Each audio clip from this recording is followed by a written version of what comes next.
halkan waa waaxda ceel carfiid oo ka tirsan degmada Hiliwaa ee gobolka Banaadir. waa goor gabaldhac ku dhow mas'uuliyiinta iyo shacabka wada jira. waxa ay halkan u yimaadeen si ay damaashaad iyo dalxiis ugu qaataan.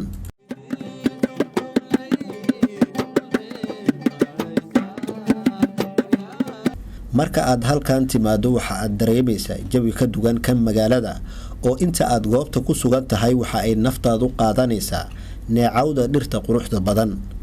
waa goob aad u bilic iyo bidhaan qurxoon.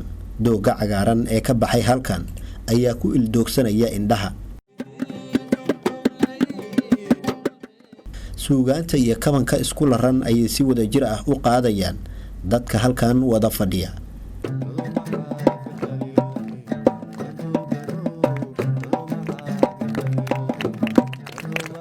qaar ka mid ah dadka u soo dalxiis tagay halkan oo ka tirsan degmada Hiliwaa ee gobolka Banaadir ayaa sidan uga warramay dareenkooda.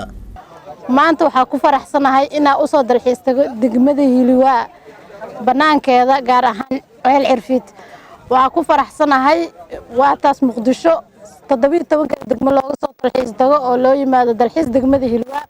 waana ammaan Muqdisho meel walba aad ka martid oo u soo dalxiis tagi kartaa. shacabweynaha Soomaaliyeed waxa ugu hambalyeynaya oo ugu bishaareynaya meel walba istaagtid Muqdisho waa nabad in loo soo dalxiis tagi karo degmada Hiliwaa waatan ku soo dhawaada. maanta oo Jimcaha waxaan joognaa oo u soo dalxiis tagnay degmada Hiliwaa gaar ahaan waaxda Carfiid. saad u jeedaan waxaan joognaa meel aad u qurux badan oo ku wacan dalxiiska. waxaa socdo tartanka degmooyinka ee dalxiiska. waxaana qayb ka ah wasaaradda faafinta dhaqanka iyo dalxiiska. sidoo kale waxaa ka qayb qaadanayay dalxiiskan ee bulshada ku dhaqan degmada Hiliwaa iyo degmooyin kale ayagoo soo dalxiis tagay inay ku qaataan meel qurux badan waqtigooda maalinta Jimcaha ah. sidoo kale waxaa ka soo qayb galay gudoomiyaal iyo agaasimayaal ka kala yimid degmooyinka kale gobolka Banaadir.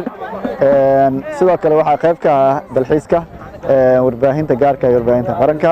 waa u mahad celinaynaa intii ka soo qayb gashay dalxiiskan. waxaan rajaynaynaa inay tartankan oo degmooyinka ku saabsan dalxiiska inuu sii socon doono. Cabdixakiin Cumar Cabdulle gudoomiyaha degmada Hiliwaa ee gobolka Banaadir ayaa tilmaamay in goobtan ay u furan tahay bulshada Soomaaliyeed isla markaana u soo dalxiis tagaan. runtii maanta anaga farxad ay noo tahay in aad maanta nagu soo booqataan ama aad noo soo dalxiis tagtaan oo aad nala aragtaan dhul in muddo ah aan isdhahaynay waa laydinkugu imaan doonaa waa laydin la arki doonaa. anagu mar walba aan soo dalxiis tagi jirnay laakiin maanta waxaan ku faraxsanahay in maanta shacabweyne aad u fara badan iyo madax kala duwan inay noo soo dalxiis tagaan nalana arkaan meeshan quruxda badan ee aan mar walba u soo damaashaa tagno una soo dalxiis tagno. runtii shacabka ku dhaqan magaalada Muqdisho intooda badan waxay yaqaaneen degmooyinka xadaariga ah ee loo dalxiis tago sida Cabdicasiis oo kaleeto.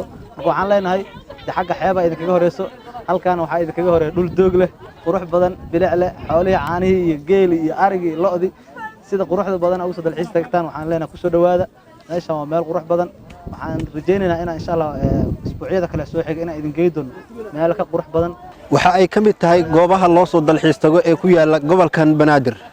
waaxda Cirfiid degmada Hiliwaa ee gobolka Banaadir ayay ka tirsan tahay goobtan. ku dhawaad 100 qof oo ay horkacayaan gudoomiyaal degmo ayaa halkan u yimaaday si ay damaashaadka ula qaybsadaan dadkaasi. Cabdiqaadir Maxamed warbaahinta Istaa waaxda Cirfiid degmada Hiliwaa Muqdisho.